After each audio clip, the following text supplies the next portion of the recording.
Terima kasih Anda masih bersama kami. Bagi Anda yang baru saja bergabung, kami hadirkan kembali 3 berita utama hari ini. Diduga dipicu adanya korsleting listrik, ruko berlantai 3 di Kota Medan hangus terbakar.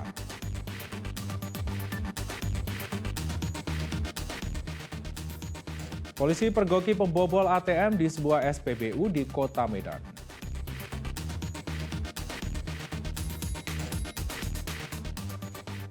Seorang bocah berusia 8 tahun di Kota Sibolga hanyut terseret arus Sungai Aek Parombunan.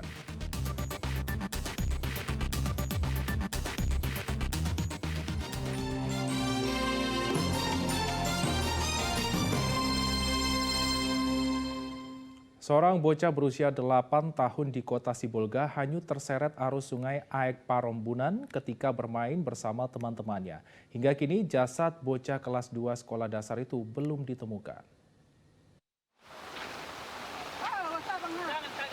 Bermain di sekitar sungai saat hujan deras pada Senin lalu, seorang bocah berusia 8 tahun warga Sibolga Selatan dilaporkan hilang. Puluhan warga dibantu BPBD Kota Sibolga masih melakukan pencarian di sekitar sungai. Namun pencarian terkendala akibat hujan dan derasnya aliran sungai. Rizky dilaporkan hilang awalnya bermain di sekitar rumah. Kemudian korban dan teman-temannya bermain ke pinggiran sungai.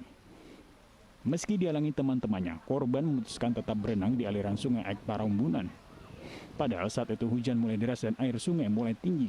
Tidak lama berenang, air tiba-tiba deras. Teman-teman korban berupaya memberikan pertolongan namun gagal. Kejadian ini kemudian dilaporkan ke Mapolsek Sibolga Selatan. Mandi sungai sama kawan-kawannya. Kawan-kawannya itu ikut menyelamatkan, tapi tidak sanggup orang itu naik. Karena deras air. Harus deras. Jadi ada orang yang bagian bawah, nampaknya kan. Iya. Tapi pas dilompatnya tidak dapat ambilnya, iya. Hilang katanya. Saat ini BPBD Kota Sibolga telah mengerahkan 2 perahu karet untuk melakukan penyisiran. Pencarian warga setempat juga telah mengitari radius 5 km dari lokasi awal dilaporkannya korban hilang, namun belum membuahkan hasil. Tuti Alawiyah Lubis melaporkan dari Kota Sibolga. Seorang pria paruh baya ditemukan tak bernyawa di dalam kamarnya dengan keadaan sudah membusuk di Desa Kesatuan Kabupaten Serdang Bedagai. Belum diketahui penyebab kematian korban, namun di area kamar tidur korban hingga keluar kamar ditemukan lumuran darah. Warga Desa Kesatuan, Kecamatan Perbuangan, Kabupaten Serdang Bedagai dihebohkan dengan penemuan seorang jenazah pria. Korban diketahui bernama Agus Arianto, 51 tahun, ditemukan di dalam kamar tidurnya dengan keadaan sudah membusuk dan berlumuran darah di area kamar. Penemuan tersebut berawal dari Suharmono, kakak korban yang ingin masuk ke rumah korban. Kemudian ketika berada di depan pintu rumah, Suharmono mencium aroma tak sedap dari dalam rumah. Kemudian melaporkannya kepada pihak desa. Ketika pintu kamar dibuka, korban ditemukan sudah tak bernyawa dengan keadaan membusuk. Pihak desa kemudian melaporkan penemuan mayat kepada pihak kepolisian. Kita bawa bangke di rumahnya. Terus? Ya udah itu aja masuk tengok emang bau. Udah itu aja lah, gimana lagi. Sempat Pintu kamar dalam keadaan terkunci dari dalam. korban ada mengidap sakit. Tahu saya nggak ada. Kapan terakhir kali ketemu Anda? Terakhirnya ya 3 hari yang lewat lah saya nampak dia duduk di becak Pak Pandi itu aja ya.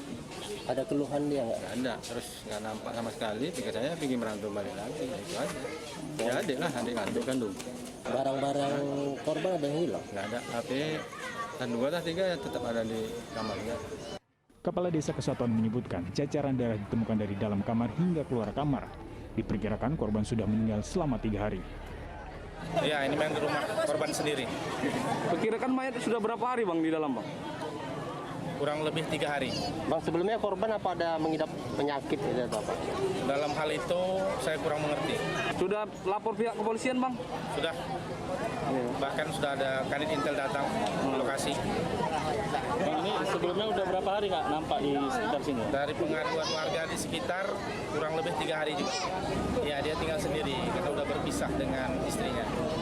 Ini ditemukan di kamar depan atau di mana Bang? Saat ini kita anggap di kamar depan karena saya masuk belum ada.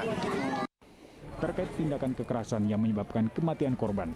Kasat Reskrim Polres Serdang Bedagai menyebutkan bahwa korban meninggal karena sakit. Dari hasil pemeriksaan tidak adanya bekas luka dan tindakan kekerasan yang menandakan korban mati dibunuh.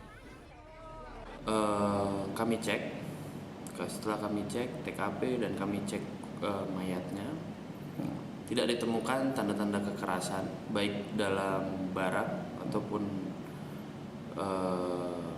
jasad. Kemudian tidak ada barang-barang korban yang hilang. Kemungkinan memang hasil visum dari Rumah Sakit Bayangkara Medan adalah korban mengalami sakit. Jenazah korban telah diserahkan kepada pihak keluarga dan langsung dikebumikan di area pemakaman Desa Kesatuan. Muhammad Hamdani melaporkan dari Kabupaten Serdang Bedagai. Kita ke informasi selanjutnya. Keseruan mengikuti aktivitas Wali Kota Medan, Bobi Nasution, berlanjut dalam program Point of View. Tingkah anak-anaknya terutama Al Nahyan sempat bikin heboh di pernikahan Kaisang Erina beberapa waktu lalu. Berikut Point of View bersama Bobi Nasution.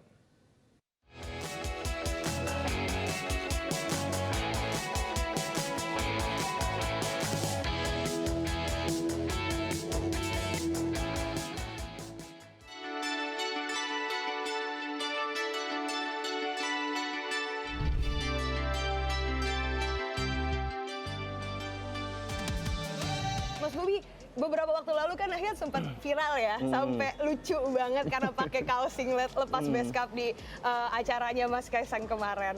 Gimana Mas Bobi menanggapi netizen sampai ngebalas-balasin tweet juga tuh saya lihat di Twitternya.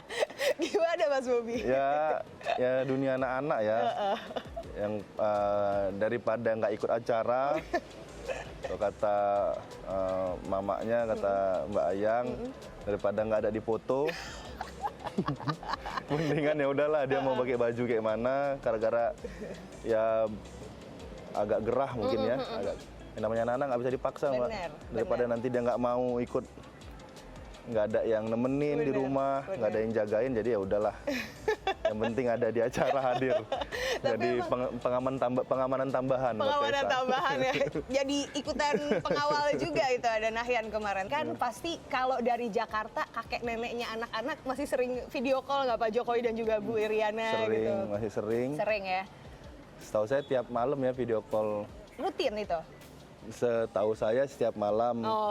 Biasanya ibu video call sama Mbak Ayang. Ngelihat ngobrol sama anak-anak, sama Sedah sama Nahyan. Ya habis itu udah, yang penting ngelihat cucunya.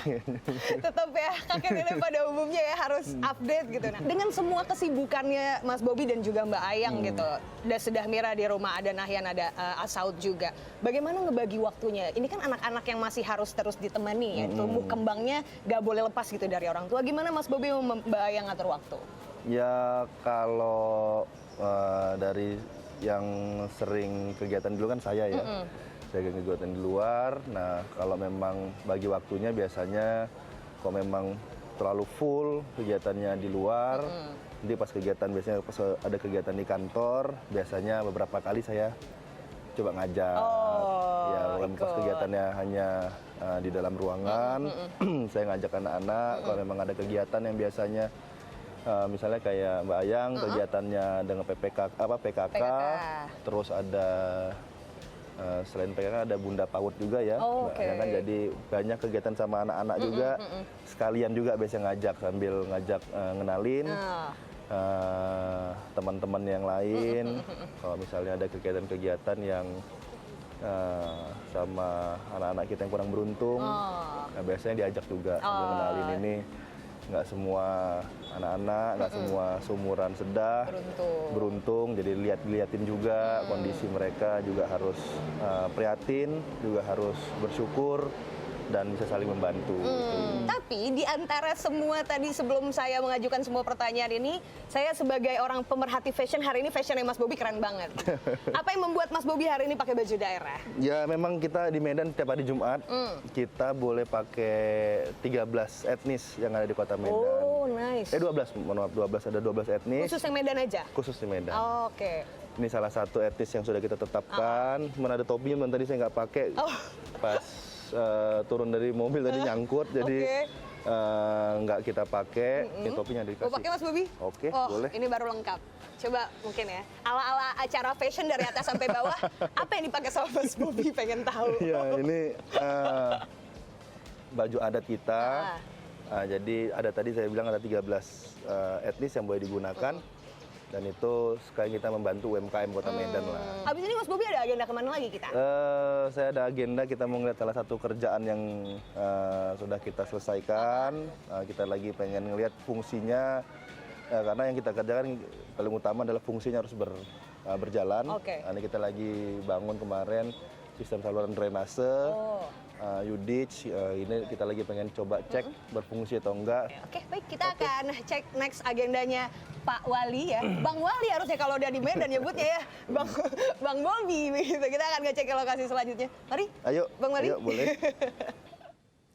Dan perbincangan dengan Wali Kota Medan, Bobi Nasution, dalam program Point of View akan kembali hadir esok hari. Saya Freddy Cahya berterima kasih atas perhatian dan kebersamaan Anda. Selamat beraktivitas dan sampai jumpa.